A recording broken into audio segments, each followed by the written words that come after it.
great decision creates ripples, like a huge boulder dropped in a lake. The heavier the decision, the larger the waves, the more uncertain the consequences. That 7th Doctor Pearl of Wisdom is so true of Doctor Who, where everything is timey-wimey and the butterfly effect is more of a fact than a theory. Some moments branch out and fundamentally change the show as we know it, creating ripples that are still being felt years or even decades later. I'm Ellie for Who Culture, and this is 10 moments that changed Doctor Who forever. Number 10. Dalek Caan's temporal shift.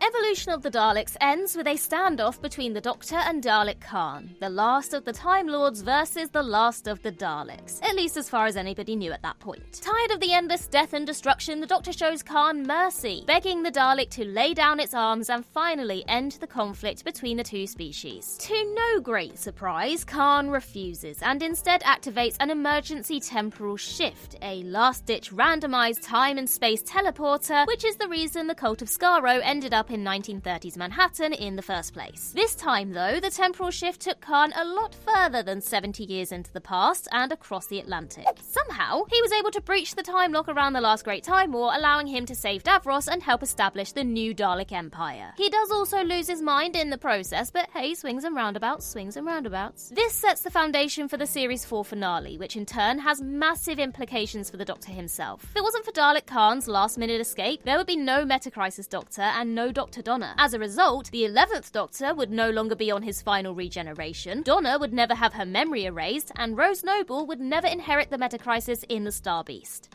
Number 9. The Doctor's earthly exile.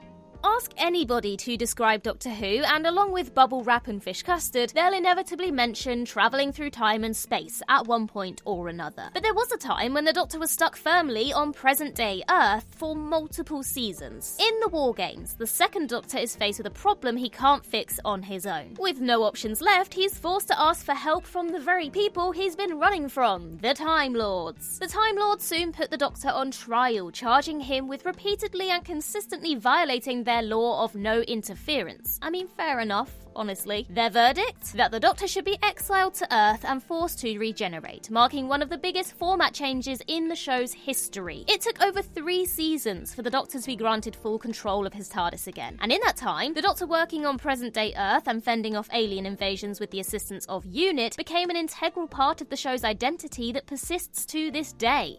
Number 8. Captain Jack's resurrection. While he always had the self-assured confidence of a man who couldn't die, there was once a time when Captain Jack Harkness was just as mortal as any other human. But then the parting of the ways happened, and Rose Tyler, after opening the heart of the TARDIS and absorbing the godlike power of the Time Vortex, brought him back to life after he'd been well and truly exterminated. And not only that, but now he was alive forever. This changed Jack from a secondary human companion into one of the most important characters in the modern era of Doctor Who. He returned in the 3rd and 4th series finales, playing pivotal roles in defeating both the Master and the Daleks, and would even help the 13th Doctor break out of jail over 15 years after his first appearance. And that's without mentioning his lead role in Torchwood, the first Doctor Who spin-off that wasn't cancelled after the pilot. Sorry, K9 and company. And it's a show that would have been very, very different without him, if it would have even existed at all, let's be honest. Number 7. Time Lord interference at the Daleks' genesis. It's hard to comprehend these days, but there was once a time when the Daleks were just another of the Doctor's many monstrous enemies. Their popularity couldn't be matched, especially during the Dalek mania of the mid-60s. But on screen, they were usually depicted trying to invade Earth or destroy individual planets. Yes, they were a threat, but they didn't tend to get more ambitious than destroying Earth's solar system in the Daleks' master plan. That all changed with Genesis of the Daleks. Only a few years after putting the Doctor on trial for interfering in Universal affairs, the Time Lords pull him out of time and send him to Skaro, tasking him with destroying the Daleks at the point of their creation. Here, the Daleks are consciously established as the Doctor's ultimate foe, and a genuine threat to both the Time Lords and the universe at large. The consequences are far-reaching, with Gallifrey's interference in this story being considered one of the opening shots of the Time War, which itself resulted in the Time Lords and the Daleks being all but wiped out. There's a dark irony in the fact that the Time Lords' attempt to stamp out the Daleks is what led to their own annihilation. Number 6. Bumping into Queen Victoria. When Doctor Who returned in 2005, it quickly developed a habit of having an episode per series where the TARDIS team travel into Earth's past and meet a well-known historical figure. And usually the Doctor does a pretty good job of making sure they don't cause any colossal changes to Earth's timeline. Usually. In Tooth and Claw, the 10th Doctor and Rose save Queen Victoria from a big bad werewolf, and in the process accidentally infuse some werewolf DNA into the British royal family. But since Queen Victoria isn't the type of person to just move past a terrifying encounter with a massive hairy alien, she orders the establishment of a secret organisation to track and combat extraterrestrial threats, the Torchwood Institute. This single action has so many massive and varied consequences that it would be impossible to list them all. Torchwood's experimentation with the hole between universes in Army of Ghosts leads to the Battle of Canary Wharf and the arrival of the Dalek Void Ship, the first in a long line of dominoes that culminates in our old mate Dalek Caan breaking the time lock on the Time War and Davros creating the reality bomb. And that's without mentioning Rose being trapped in a parallel Earth and the many aliens defeated by Torchwood over the years. And it can all be traced back to the Doctor's accidental royal encounter in the Scottish countryside. Number 5. Crash landing on Karn.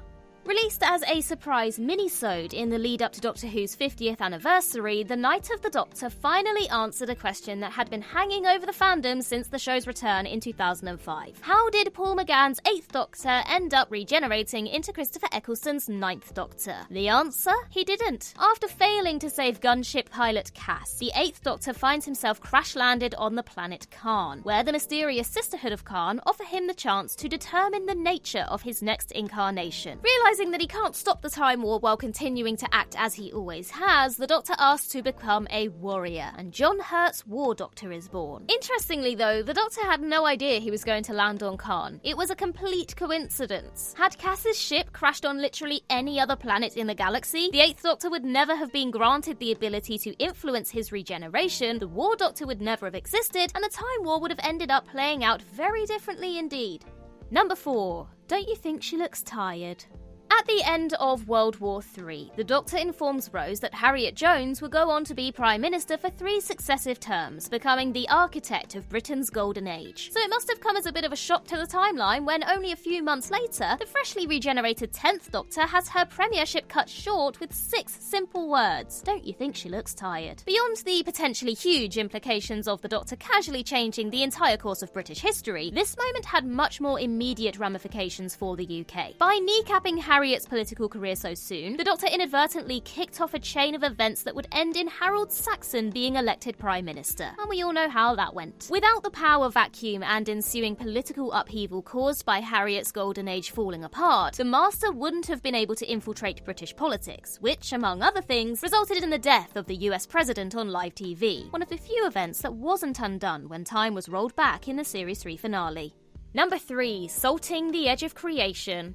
While technically a science fiction show, Doctor Who has always had a foot firmly planted in the fantasy genre. Over the years, there have been werewolves, ghosts, witches, vampires, and even the Loch Ness Monster. Still, the show is always careful to remind audiences that what they're watching isn't actually fantasy, and these magical elements are always explained away at some point, usually by revealing that it's actually aliens. That was until the 60th anniversary special Wild Blue Yonder, when the 14th Doctor made the fatal mistake of casting a line of salt and invoking superstition at the edge of the universe, where the walls are thin and all things are possible. As he very quickly realizes, this has crazy consequences, permanently altering the nature of reality and opening it up to myth and legend. Since then, Doctor Who has taken a hard turn into the fantasy genre. The Giggle, The Church on Ruby Road, The Devil's Cord, and 73 Yards all play with elements that would have previously been explained as some sort of alien scheme, while Bi-Generation might have changed the concept of regeneration forever. It remains to be seen how far this will go, but the gloves are firmly off. Fantasy and superstition are very real, and the Whoniverse is no longer the same.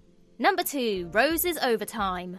The Doctor meets a lot of their companions through complete chance. Falling through the roof of a train, crashing the TARDIS into their garden, dying while they're being operated on. But there might not be a more extreme example of the butterfly effect than the 9th Doctor bumping into a shop assistant in the basement of a department store in 2005. At the beginning of Series 1, Rose is just leaving work after a shift when she's stopped at the door by a security guard and asked to drop off some lottery winnings to the store's chief electrician. This leads her to the building's basement. A gang of murderous mannequins mannequins, and of course, the Doctor. It's strange to think that if the security guard didn't stop her, or picked a different member of staff, or Rose just refused to do it, she'd never have met the Ninth Doctor, and the entirety of the new series would have panned out very differently. The Doctor might not have even survived his confrontation with the Nestene consciousness, and then where would we all be?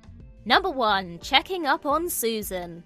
On an ordinary day in 1963, 2 school teachers decided to investigate a mysterious student who lived in a junkyard. Doesn't sound like the most interesting start of a story, but what a story it turned out to be. While the Doctor might talk about how they've been running all their lives, they originally attempted to settle down, at least by the Doctor's standards. After running away from Gallifrey with his granddaughter Susan, he parked his stolen TARDIS in a London junkyard where it adopted its iconic police box exterior. And they must have been around for a little while, because by the time Doctor Who's first ever episode begins, Susan is already fully enrolled in the local school. The episode gives off the impression that they are intending to stay in London and lie low for a while. It's not until Ian and Barbara come stumbling into the TARDIS that they start running again. Panicking that their secret has been found out, the Doctor dematerializes with the 4 of them inside, and this is where the adventure truly begins. The Doctor spends the next little while trying to get Ian and Barbara back home, but even when he accomplishes that, he doesn't slow down. He keeps running, forging the legend of the Doctor that is known across the stars. In other words, if it wasn't for 2 nosy teachers taking an interest in a peculiar student, the entire course of the Doctor's life would have been altered beyond recognition.